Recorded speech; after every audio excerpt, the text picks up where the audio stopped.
살아있다는 것이 무엇입니까? 참 먹고 살려고 일을 한다. 우리가 먹고 살기 위해서 참 열심히 노력하고 참 살아있기 위해서 노력하는데 살아있다는 것은 과연 무엇입니까? 오늘 창세기 오늘 본문 말씀을 통하여서 정말 살아있다는 것이 이런 것이구나라고 하면서 우리가 참 깨닫는 시간 되었으면 좋겠습니다. 사실 계속해서 인간이란 어떤 존재인가에 대해서 계속 우리가 다루고 있습니다. 얘기하고 있습니다. 그래서 인간이란 무엇입니까? 인간이란 하나님의 형상입니다. 인격체요. 인격체라고 하는 것은 서로 소통하는 존재라는 것이죠. 하나님과 소통하고 사람들과 소통해서 대리 통치한다. 하나님을 대신해서 통치하는 그런 존재가 인간입니다. 그래서 한마디로 말해서 사명을 받은 존재다. 그렇죠? 모든 인간은 다 사명을 받았습니다. 왕이요, 제사장이요, 선지자의 그런 사명을 다 받았죠. 또 인간은 어떤 존재입니까? 지난주에 살펴봤습니다. 인간은 남자와 여자로 그렇게 창조되었습니다. 그래서 종의 리더십과 그 리더십에 순종하는 그런 공동체적인 존재입니다. 마치 하나님께서 공동체적인 존재이죠. 성부, 성자, 성령께서 참으로 사랑으로 하나 되셔서 그렇죠. 새 인격이시지만 하나 되시는 그런 온전한 연합을 이루시는 그런 공동체적 존재이듯이 사람도 공동체적 존재입니다. 그래서 사람은 서로 상호 의존하고 사랑해야 되는 것입니다. 그것이 사람이죠. 그런데 우리가 사명을 감당하고 또 공동체적인 존재로서 또 서로 사랑하기 위해서는 반드시 무엇을 해야 됩니까? 반드시 일해야 됩니다. 일하지 아니하면 사랑할 수가 있습니까? 일하지 아니하면 사명을 감당할 수가 있습니까? 수고해야 사랑할 수 있죠. 수고 없이 어떻게 사랑합니까? 사랑은 낭만적인 감정이 아닙니다. 사랑은 반드시 수고가 뒤따릅니다. 말로만 사랑한다고 하고 사랑의 감정을 느낀다고 하면서 수고하지 아니하면 사랑입니까? 그게 사랑이 아니죠. 그래서 사랑하기 위해서 또 사명을 감당하기 위해서 반드시 사람은 일해야 됩니다. 사람은 일하는 존재입니다. 오늘 본문은 그렇게 사람이 일하는 존재라고 하는 것을 5절, 6절, 7절, 3절밖에 안 되지만 거기에 아주 이 사람이 반드시 일해야 되는 존재라고 하는 것을 강조하고 있습니다. 5절을 제가 한번 읽어보겠습니다. 여호와 하나님이 땅에 비를 내리지 아니하셨고 땅을 갈 사람도 없었으므로 들에는 초목이 아직 없었고 밭에는 채소가 나지 아니하였으며 라고 합니다. 일단 이 5절을 이렇게 좀 더 자세히 말씀드리기 전에 약간 이상한 점이 있어요. 여호와 하나님께서 땅에 비를 내리지 아니하셨고 뭐 이렇게 하면서 초목이 아직 없었고 밭에는 채소가 나지 아니하였다. 이거 이상할 수가 있습니다. 왜냐하면 분명히 셋째 날에 식물을 다 만들었거든요. 초목이나 채소 이런 거 다 만들었다고 했는데 여기는 왜 갑자기 초목이 없고 채소가 나지 아니하였다고 합니까? 그래서 이게 약간 난해한 구절입니다. 그러나 이거를 크게 두 가지 정도로 어떻게 보면 한 가지죠. 해석할 수가 있는데 이거는 전체 땅에 대한 것이 아니라 농경지에 대한 상황이다. 그러니까 아직 사람이 창조되어지기 적기 때문에 경작할 사람이 없었기 때문에 농경지가 형성되어지 않고 그랬다. 그래 식물이라든지 그런 채소가 없었다. 뭐 이런 정도로 이제 해석하는 학자들도 있고 하나님이 사람을 창조하셨을 때 거기에는 채소나 초목이 없었다. 뭐 이런 식으로 하면서 이게 셋째 날과 이렇게 모순이 아니다라고 하는 것이죠. 우선 이걸 말씀드리고 다시 한번 5절을 보면 두 가지 이유가 있습니다. 초목이 없었고 밭에 채소가 나지 아니한 두 가지 이유가 있어요. 제가 노란색으로 했는데 첫째 이유는 하나님께서 비를 내리시 아니했기 때문에 초목이나 채소가 나지 않았다 이렇게 얘기하고 있습니다. 두 번째 이유는 땅을 경작할 사람이 없었기 때문에 그렇다. 이 두 가지 이유가 있죠. 그러나 이 두 가지 이유 중에서 더 중요한 이유가 있습니다. 그 이유가 뭘까요? 무엇일까요? 6절에 나와 있습니다. 6절에 보면 안개만 땅에서 올라와 온 지면을 적셨더라. 이 얘기를 왜 갑자기 합니까? 여기서 일단 안개라고 하는 거는 우리가 말하는 이제 안개라고 할 수도 있지만 사실 이거는 많은 학자들이 지하수로 해석합니다. 지하수. 그러니까 지하수가 막 흘러서 땅으로 막 흘러나오고 막 그런. 그래서 비는 안 내리지만 상당히 물이 풍족한. 그래서 식물이 어느 정도 자랄 수 있는 그런 비는 안 내리지만 그런 거예요. 그러니까 두 가지 이유 중에서 한 가지 이유는 큰 이유가 아니죠. 땅에 비를 내리시지 않았지만 그래도 물은 풍족했습니다. 그래서 그러나라고 하는 말이 우리 한글 성경에는 번역이 안 되어 있지만 히브리 성경에는 그러나라고 하는 말이 있어요. 그러나 안개만 땅에서 올라와. 자, 앞에 다시 갈까요? 땅에 비를 내리지 아니하셨다. 그러나 땅에 비를 내리지 아니하셨지만 온 지면을 적셨기 때문에 물은 어느 정도 풍족했다. 그러면 초목과 채소가 왜 안 납니까? 가장 중요한 이유는 무엇입니까? 비를 내리지 않는 것은 좀 덜 중요한 이유고 가장 중요한 이유는 뭘까요? 경작할 사람이 없었기 때문에 그렇습니다. 그러니까 이 5절과 6절은 사람은 일하는 존재로서의 사람이구나. 사람이 없기 때문에 하나님께서 일거리를 아직 안 주시는구나. 이렇게 그거죠. 사람은 반드시 일해야 됩니다. 사람은 일하는 존재로 창조되었다라고 하는 것을 여기서 엄청나게 강조하고 있습니다. 엄청나게 강조하고 있어요. 그리고 7절을 보기 전에 또 우리 땅에 대한 세 가지 용어를 먼저 한번 살펴보겠습니다. 땅에 대한 세 가지 용어를 알아야지 우리 7절을 조금 더 잘 이해할 수가 있어요. 오늘 땅이라고 하는 말이 나오고 들이라고 하는 말이 나오고 지면이라고 하는 말이 나옵니다. 그래서 여기서 말하는 땅이라고 하는 말은 일반적인 그냥 땅 통칭해서 그래서 이걸 에레츠라고 합니다. 그리고 들이라고 하는 곳이 나오는데 그렇죠? 들이라고 하는 곳은 야생 동물이 사는 곳, 아직 개간이 안 된 곳을 말하죠. 그래서 이거를 사대라고 합니다. 사대 교회도 있듯이 뭐 그 똑같은 말은지는 모르겠지만 사대에 있습니다. 아무튼 그리고 여기서 농경지가 있어요. 농경지, 지면이라고 이렇게 한국말로 되어 있죠. 농경지인데 이거는 아다마라고 하는 것입니다. 그래서 땅에 대한 세 가지 용어가 나와요. 에레츠, 사대, 아다마. 이건 뭡니까? 뭔가 이렇게 구별짓는 이유가 이걸 통해서 뭔가 하나님께서 하실 말씀이 있어서 굳이 이 땅을 그렇게 구별해서 만든 겁니다. 자, 이것을 우리가 생각하고 6절을 한번 보면 안개만 땅에 올라와 온 지면을 적셨더라. 자, 안개만 땅 에레츠에서 물이 올라와서 어디를 적셨습니까? 지면 아다마를 적셨어요. 아다마. 그러니까 들을 적신 게 아닙니다. 사대를 적신 게 아니라 어디를 적셨어요? 아다마를 적셨습니다. 근데 아다마는 아까 뭐라고 말씀드렸습니까? 경작지를 말하는 거죠. 경작지. 그러니까 경작지를 굉장히 중요하게 생각해요. 경작지. 왜입니까? 그 경작지에서 사람이 일하기 때문에 그렇습니다. 경작지를 굉장히 중요해요. 그렇게 6절이 이렇게 뭔가 경작하는 것을 강조하고 있습니다. 또 7절을 보겠습니다. 7절에 보니까 우리 7절을 화면 보면서 한번 한 목소리로 읽어보도록 하겠습니다. 7절입니다. 자, 시작. 여호와 하나님이 땅의 흙으로 사람을 지으시고 생기를 그 코에 불어넣으시니 사람이 생명이 되니라. 이 7절이 굉장히 깊은 말씀인데 오늘은 아주 짧게만 말씀드리고 다음에 조금 더 깊게 이렇게 살펴보도록 하겠습니다. 하나님이 땅의 흙으로라고 할 때 땅의 흙으로 이거는 아다마입니다. 아다마. 사람을 지으시고 사람은 뭡니까? 아담이죠. 그래서 이거 언어 유희예요.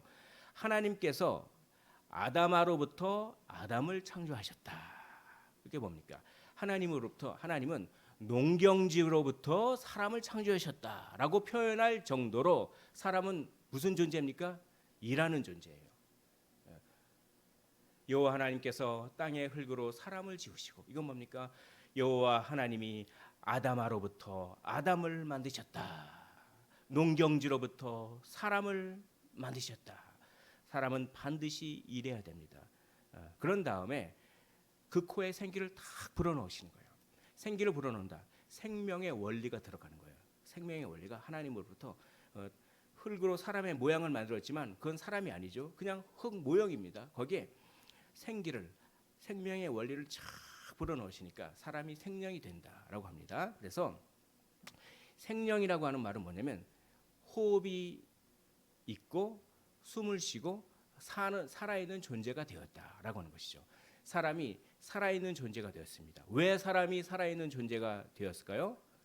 경작하기 위해서 그렇죠.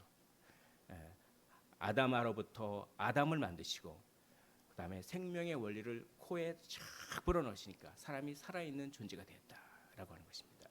이 모든 것들을 다 정리하면 7절은 이런 의미가 됩니다. 7절은 하나님이 의도하신 일을 할 때 진정 살아있는 존재다. 그렇죠?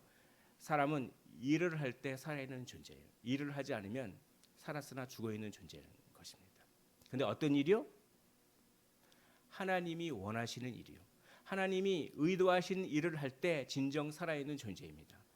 하나님이 의도하신 일을 하지 않고 그냥 사탄이 좋아하는 일을 하면은 살았으나 죽어있는 존재죠. 하나님이 의도하신 일은 믿음과 회개입니다. 예배입니다. 그리고 하나님께서 맡겨주신 모든 일을 충성으로 감당하는 그것입니다. 하나님의 말씀을 순종하는 것입니다. 그것이 하나님이 의도하는 일입니다. 그 일을 할 때는 진정 살아있는 존재예요. 생명이 되니라 그런 말이죠. 그러나 하나님이 의도하신 일을 하지 않으면 살아도 죽은 자입니다. 이미 죽은 자예요. 예수 그리스도를 믿지 않고 회개하지 않으며 하나님의 말씀을 순종하지 않으면 살아있으나 죽은 것입니다. 나는 진정 살아있습니까? 나는 하나님이 기뻐하시는 일을 하고 있습니까? 내가 지금 하고 있는 일 중에 하나님이 기뻐하시는 일은 무엇입니까? 이렇게 오늘 본문이 질문하는 것입니다. 그런데 사람은 일하는 존재인데 일하지 못하게 하는 게 있어요. 그게 나태죠. 나태에 빠지면 사람은 일하지 못하게 되는 것입니다. 그래서 마귀는 나태하게 만들어요. 그래서 오늘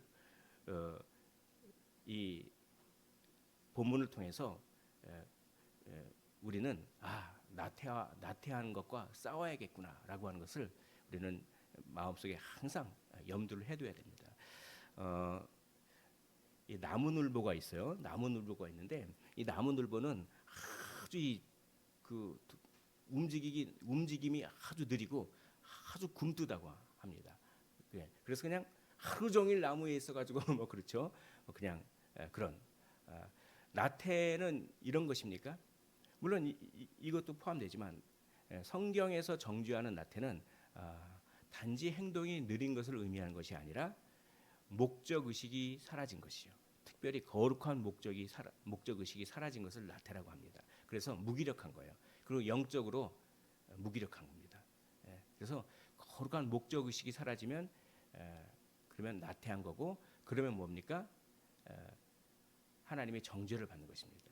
또 이 나태는 하나님의 뜻을 사랑하지 않는 죄예요. 목적 의식이 사라지기 때문에 하나님의 뜻을 사랑하지 않습니다. 그래서 도로시 세이어즈라고 하는 사람은 나태를 이렇게 표현합니다. 그저 살아있는 죄, 그저 살아있는 죄죠. 그저 살아있는 죄가 나태입니다. 진정 살아있는 것이 아니라 그저 살아있는 것이죠. 나태의 특징이 있습니다. 나태의 특징 중에 세 가지만을 말씀을 드리고자 합니다. 나태는 우울함과 지루함과 큰 연관관계가 있어요. 그래서 카시아누스라고 하는 사람은 우울의 원인을 세 가지로 얘기합니다. 어떻게 얘기하냐면 첫째 분노다. 그렇죠? 분노가 일어났을 때 분노가 잘 그렇게 다스려지거나 해결하지 못하면 우울증으로 발전합니다. 두 번째 좌절입니다. 내가 하는 일이 뜻대로 안 돼요. 내가 하는 일이 뜻대로 안 돼가지고 좌절을 하게 됐는데 그 좌절이 잘 마음속에서 해결되어지고 그러면 어떻게 됩니까? 괜찮은데 그 좌절이 남아있지 않은 거예요. 그러면 어떻게 될까요? 그러면 그게 우울증으로 발전합니다. 그리고 이유 없는 우울증이 있어요. 아무런 이유도 없는데 그냥 막 우울증이 올라와요. 그런데 그 이유 없는 우울증을 가만히 그렇게 따져보니까 부정적인 생각이다. 그래서 이 카시아누스는 마귀가 부정적인 생각을 하도록 그 생각을 집어넣는다 이렇게까지 표현할 정도로 그냥 모든 것들을 사물을 보는데 다 부정적으로 보는 거예요. 이게 우울의 원인인데 분노와 좌절과 부정적인 생각은 다 나태하고 관계가 있습니다. 왜입니까? 목적 의식이 사라지고 그리고 뭡니까? 이 무기력해지면 막 화가 치밀어요.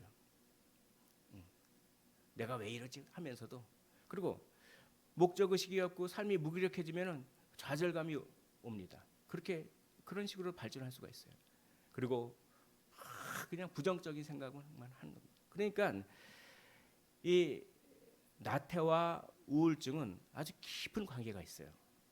그래서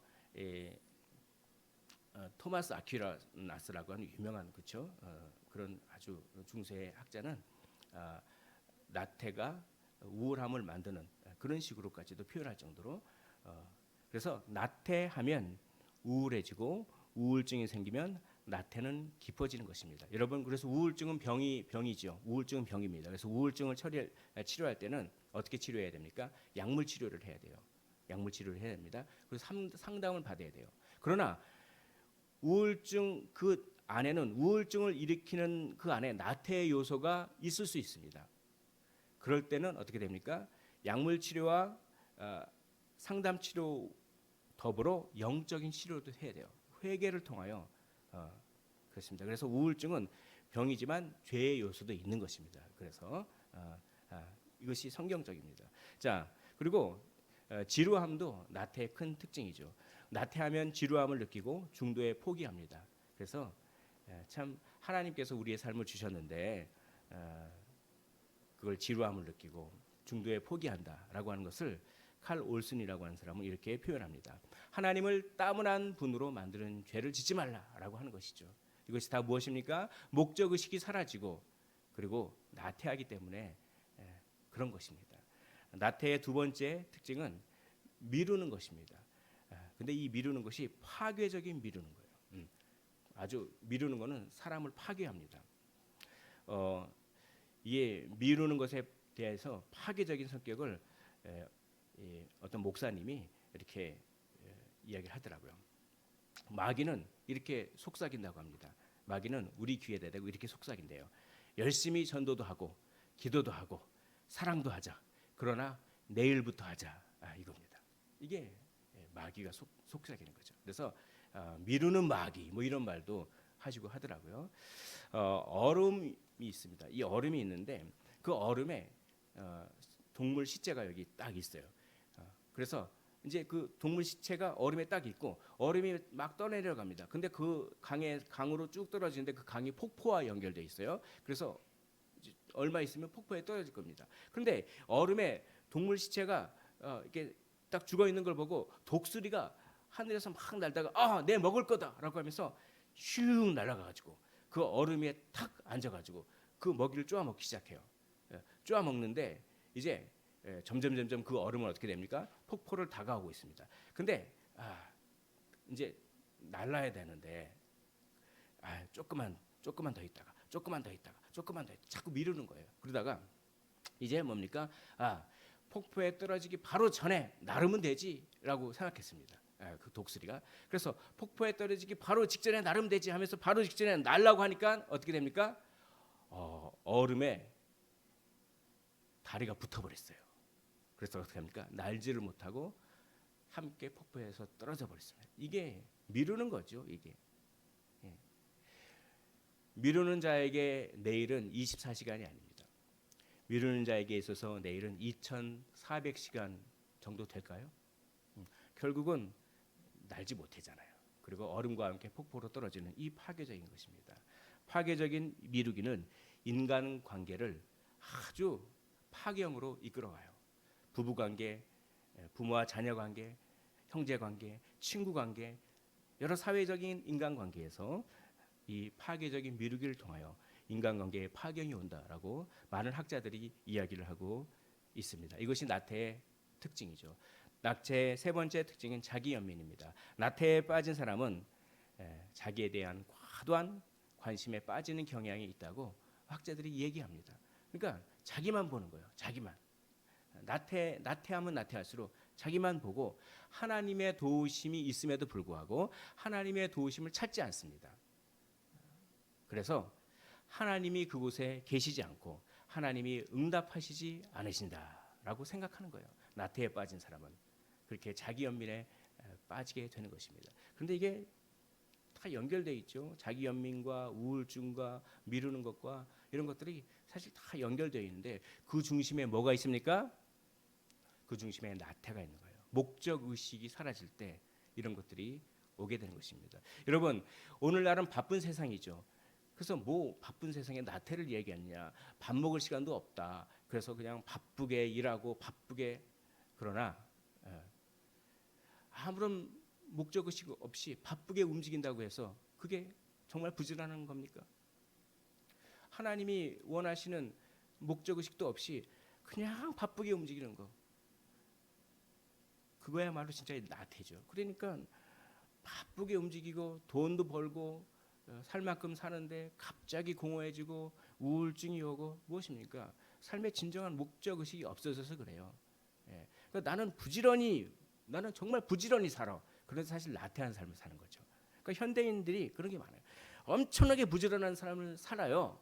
세상적인 관점에서는. 그러나 성경적인 관점에서는 너무나 나태한 삶을 사는 것입니다. 거룩한 목적 의식이 없기 때문에 그렇습니다. 이러한 나태의 특징 중에서 내가 특히 조심해야 될 것이 무엇입니까? 오늘 자기 자신에게 질문하고 정말 하나님께서, 성령께서 음성을 주실 때 거기에 반응하는 시간이 되었으면 좋겠습니다. 나태를 이기는 길이 있습니다. 어떻게 하면 나태를 이길까요? 목적 의식을 찾아야 됩니다. 구체적인 목표를 설정하라고 많은 학자들이 얘기합니다. 삶의 현장에서 하나님께 영광 돌릴 수 있는 나만의, 자신만의 구체적인 목표를 설정해야 돼요. 그래서 구체적인 목표가 있는 사람이 결국은 성공하더라고요. 이건 약간 세상적인 관점이지만 한 몇십 년 전에 하버드 대학을 졸업한 사람들이 있었답니다. 한 5, 60년 정도 된 것 같아요. 근데 어떤 학자가 이제 하버드 대학 졸업생들이 한 몇십 년이 지나서 하버드 대학 졸업생 다 명문대 아닙니까? 졸업생들이 어떻게 사는지 한번 궁금해서 그 졸업생들이 어떻게 사는지를 다 조사해 봤답니다. 그런데 자기의 꿈을, 자기의 비전이나 꿈을 그냥 마음속으로만 가지고 있던 사람들은 많이 실패했답니다. 근데 그 꿈을 다른 사람들에게 막 표현했던 사람들은 어느 정도 성공했어요. 근데 그 꿈을 글씨로 쓰고 글로 쓰고 그림을 그리고 했던 사람들은 엄청난 성공을 했다라고 하는 이 조사가 있습니다. 뭡니까? 구체적인 목표를 설정하지 않으면 나태에서 벗어날 수가 없죠. 그래서 목적 의식이 있어야 됩니다. 특별히 거룩한 목적 의식, 구체적인 목표를, 하나님께 영광 돌릴 수 있는 그런 구체적인 목표를 설정하시고 그것을 위하여 지혜를 달라고 하나님께 기도하는 것이 나태를 벗어나는 그런 길 중에 하나인 것입니다. 두 번째, 자신에게 주어진 삶을 사랑하십시오. 나태의 본질은 사랑이 없는 것입니다. 사랑하지 않기 때문에 나태합니다. 내게 주어진 삶은 누가 주셨습니까? 하나님이 내게 주셨어요. 하나님이 내게 이런 직장을 갖게 하셨습니다. 하나님이 내게 이런 가족을 만나게 하셨습니다. 하나님이 내게 이런 공동체를 허락해 주셨습니다. 불평이 나올 때도 많죠. 그러나 하나님이 주신 거예요. 하나님이 주셨기 때문에 인간의 눈에는 좀 부족하게 보여도 하나님이 주셨기 때문에 완벽한 것입니다.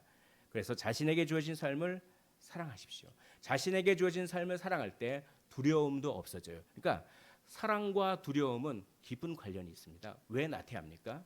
사실 실패가 두려워서 그래요. 실패가 두려워서 차일피일 미루다가 보니까 그게 나태로 가는 거잖아요. 그러니까 두려움과 나태가 깊은 관계가 있어요. 그런데 그 두려움을 극복하는 것은 사랑하는 거예요. 어떻게 해요? 하나님이 나에게 이 삶을 주셨다. 그러니 하나님이 책임지신다. 이런 믿음으로 가야 돼요. 근데 두려워가지고 자기에게 주어진 삶을 사랑하지 않았던 사람이 있어요. 누굽니까? 한 달란트 받은 사람이죠.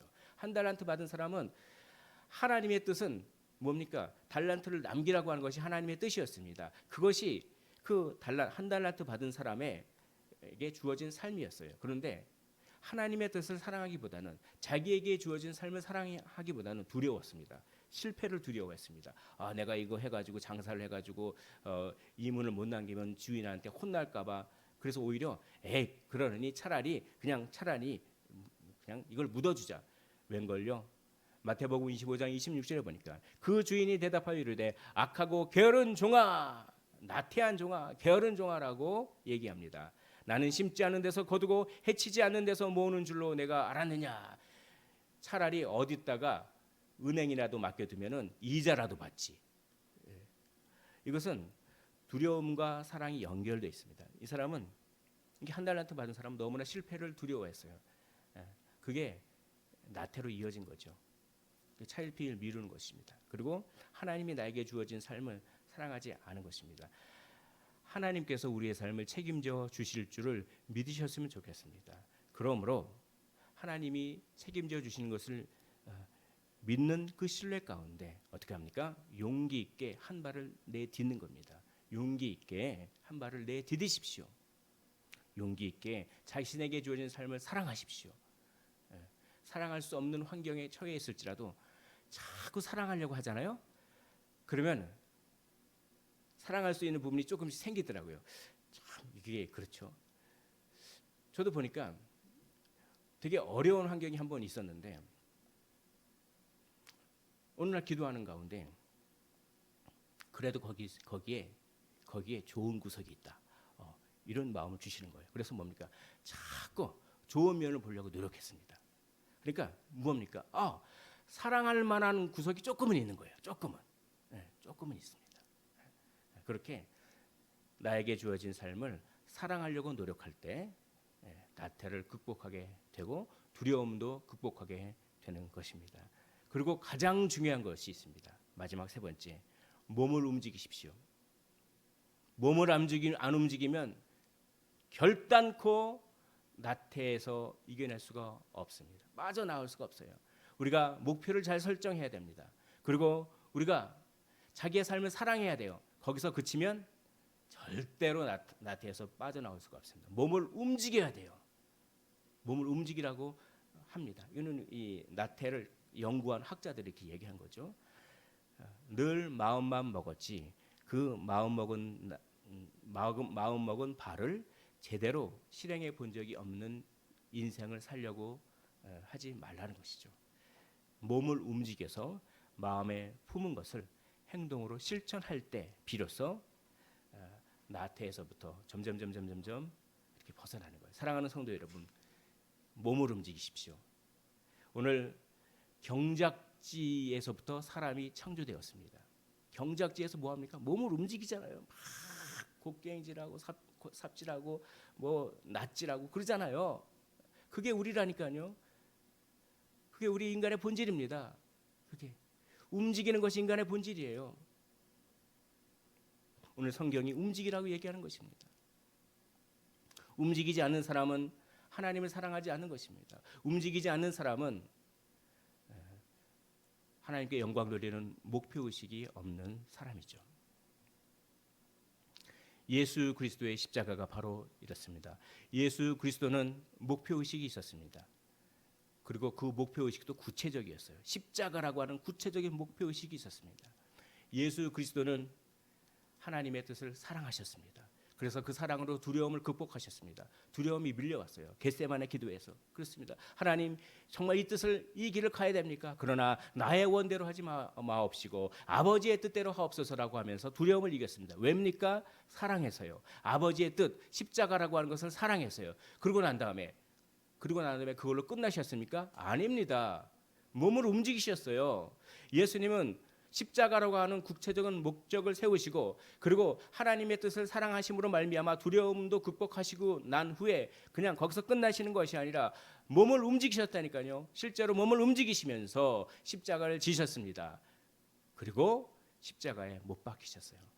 예수님은 나태하지 않으셨습니다. 만일 예수님이 몸을 안 움직이셨다면, 예수님이 나태하셨다면 우리가 구원받을 수 있었겠습니까? 예수님이 나태하지 않으셨기 때문에 우리는 구원을 받았습니다. 그러므로 우리도 나태해서는 안 되는 것이죠. 우리도 자기 십자가를 져야 됩니다. 구체적인 목표를 세우십시오. 하나님께 영광 돌리는 구체적인 목적을 세우시고 마음속으로만 품지 마시고 글로 쓰시고 그림을 그리시기를 원합니다. 그리고 자기에게 주어진 삶을 자기에게 만나게 하는 사람을 좀 별난 사람도 있지만 그 사람마저도 하나님께서 허락하신 줄로 믿으면서 사랑하십시오. 그리고 마지막으로 몸을 움직이십시오. 그것이 바로 자기 십자가를 지는 것입니다. 나태를 이기기 위해 내가 실천해야 할 것은 무엇입니까? 오늘 이 질문을 성령께서 우리에게 주신 질문으로 받고 한번 깊게 생각하시기를 원합니다. 인간은 일하도록 지음받은 존재입니다. 인간은 부지런하도록 지음받은 존재입니다. 단지 살아있는 존재가 아니라 진정 살아있는 존재가 되시기를 주님의 이름으로 축원을